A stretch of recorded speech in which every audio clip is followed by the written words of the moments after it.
submitted for your approval the journey of a man, not just through space, but time, back to an American television show from the 1960s, but distorted through the lens of the 21st century London stage. His destination, never in doubt, the Twilight Zone.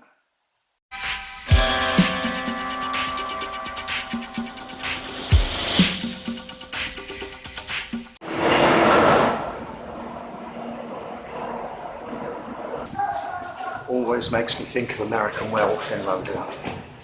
Every single time.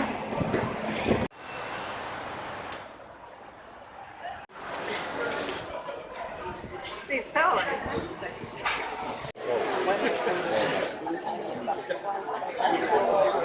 I was lucky enough to see The Twilight Zone play at the Almeida Theatre in London, adapted by Anne Washburn and directed by Richard Jones. It's an adaptation of 8 episodes of the classic Twilight Zone series with stories from Rod Serling, Richard Matheson and Charles Beaumont. Fans of the show will recognise those names immediately, and the play is a gift for fans of the show. I adore the original Twilight Zone. I think Rod Serling's a visionary genius. I think that the show, The Twilight Zone, is one of the most important TV shows in our cultural landscape still to this day, and the play certainly is an absolute love letter to the TV show.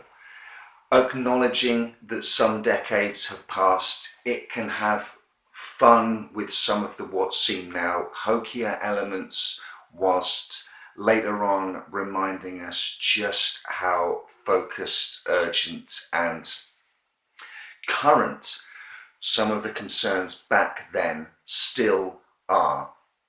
If you know and love the show, if you're aware of the iconography of the show, I get the impression you'll probably get more out of it than someone coming who doesn't understand the Twilight Zone. Not that you'll get nothing out of it, because the stories are so great, but they're spliced, remixed. A lot of them are sort of cut and pasted together. That's what Anne Washburn has done in her adaptations. So even if you're familiar with all the story elements as I was, they're presented to you in a different way, not so as to feel unfamiliar, but so that you're not just watching people on stage performing a teleplay.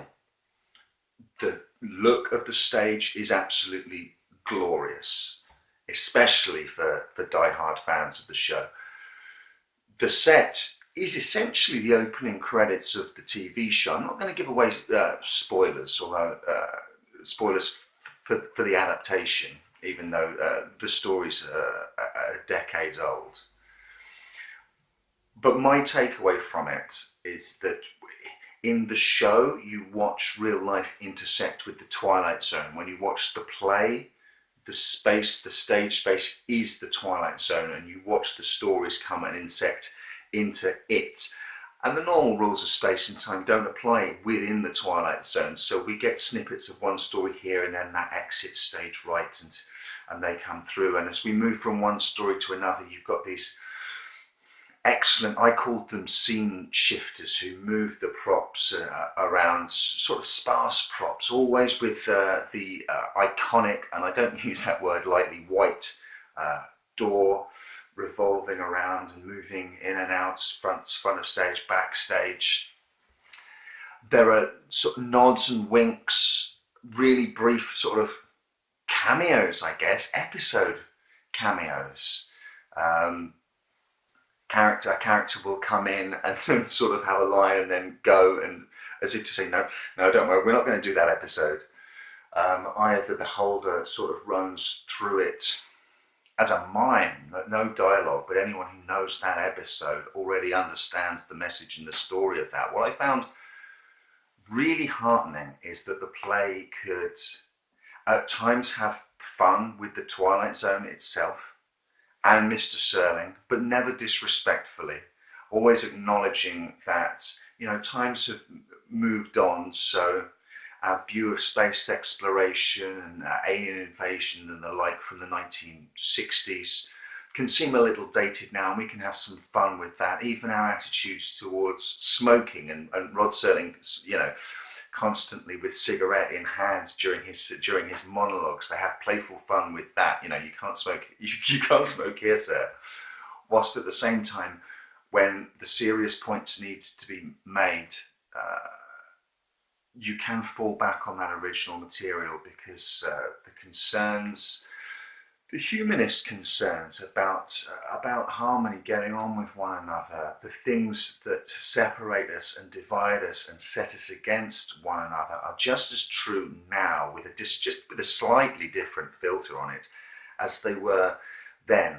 And if you want to, there you can tease threads through, even from the stories played for laughs about aliens. You know, one of you doesn't belong. Wheeling out the one amongst us who doesn't fit in, who shouldn't be here. Alien invasion. You could, if you want, see that through the lens of the concern about the current modern day paranoia about immigration and others, foreigners coming here, take it in amongst us. I mean, that kind of paranoia was always there, even in the 1950s and previously. The original Invasion of the Body Snatchers was a Reds under the bed scare. So it's just a very short hop, skip and jump from having some good, honest fun at some retro science fiction to bringing us bang up to date and saying, well, look, things really aren't that different. Where that's hammered home the most is a section in the second half where that particular episode is allowed to play out from start to finish, more or less intact, without being sort of spliced in with others. And it's a real gut punch. Some of it is amazingly emotional, and some of it is just a warm embrace for fans of the show who love to just wallow for a couple of hours in not just nostalgia, but to just re-acknowledge, reinvigorate how amazing that particular show was. I need to tip my hat to everyone concerned. The cast was superb, having to play multiple characters, multiple roles.